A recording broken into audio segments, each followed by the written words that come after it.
IPL 2024 17వ edition ఈరోజు 7వ match Gujarat Titans మరియు చెన్నై సూపర్ కింగ్స్ జట్ల మధ్య జరగనుంది. చెన్నైలోని ఎంబీ చిదంబరం స్టేడియంలో ఈ మ్యాచ్ రాత్రి 8 గంటలకు ప్రారంభం కానుంది. ఈ సీజన్ను విజయంతో ప్రారంభించిన రెండు జట్లు బలమైన ఆటగాళ్లను కలిగి ఉన్నాయి. 5 సార్లు ఛాంపియన్గా నిలిచిన సీఎస్కేలో ఎంఎస్ ధోని, రవీంద్ర జడేజా, గుజరాత్ గైక్వాడ్, రచన రవీంద్ర, డారీ మిచెల్తో చాలా స్ట్రాంగ్గా ఉంది.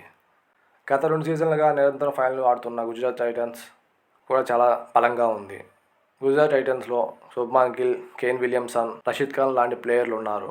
ఇటువంటి పరిస్థితుల్లో రెండు జట్ల మధ్య ఆసక్తికరమైన పోటీ కనిపిస్తుంది.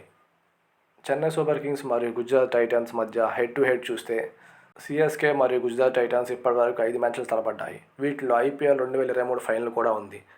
5 మ్యాచ్ల్లో గుజరాత్ 3 మ్యాచ్ల్లో గెలవగా చెన్నై 2 సార్లు విజయం సాధించింది. చెన్నైలో ఈ రెండు జట్ల మధ్య జరిగిన పోరులో ఆతిథ్య జట్టు విజయం సాధించింది. ఐపీఎల్ 2023 మొదటి క్వాలిఫైర్లో ఇరు జట్లు తలపడ్డాయి. ఈ మ్యాచ్లో చెన్నై 15 పరుగుల తేడాతో విజయం సాధించి కప్ని గెలుచుకుంది. ఐపీఎల్ 2024 ఇప్పటివరకు చెన్నై సూపర్ కింగ్స్ మరియు గుజరాత్ టైటన్స్ ప్రదర్శన ఎలా ఉంది? Defending champion Chennai super Kings విజయంతో సీజన్ ప్రారంభించింది. తొలి మ్యాచ్లో ఆర్సీబీని 6 వికెట్ల తేడాతో ఓడించింది. అలాగే గుజరాత్ కూడా విజయంతో ఖాతా తెరిచింది. హార్దిక్ సారథ్యంలోని ముంబై ఇండియన్స్ను 6 పరుగుల తేడాతో ఓడించింది. ఇంకా రెండు జట్ల ప్రాబుల్ 11 చూద్దాం. మొదటిగా చెన్నై సూపర్ కింగ్స్.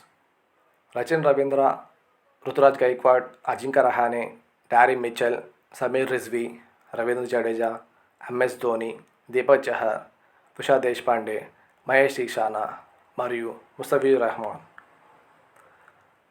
గాయం నుంచి కోలుకున్న పతిరానా జట్టులోకి వచ్చే అవకాశం ఉంది. అలానే మొదటి మ్యాచ్లో భారీ పరుగులు ఇచ్చిన ఉషా దేశ్పాండే ప్లేస్లో షార్దుల్ ఠాకూర్ వచ్చే అవకాశం కూడా ఉంది.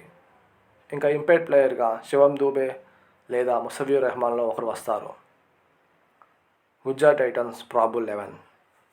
Shubman Gill, Wriddhiman Saha, Sai Sudharsan, Omarzai, Vijay Shankar, David Miller, Rahul Tewatia, Rashid Khan, R Sai Kishore, Umesh Yadav, Spencer Johnson.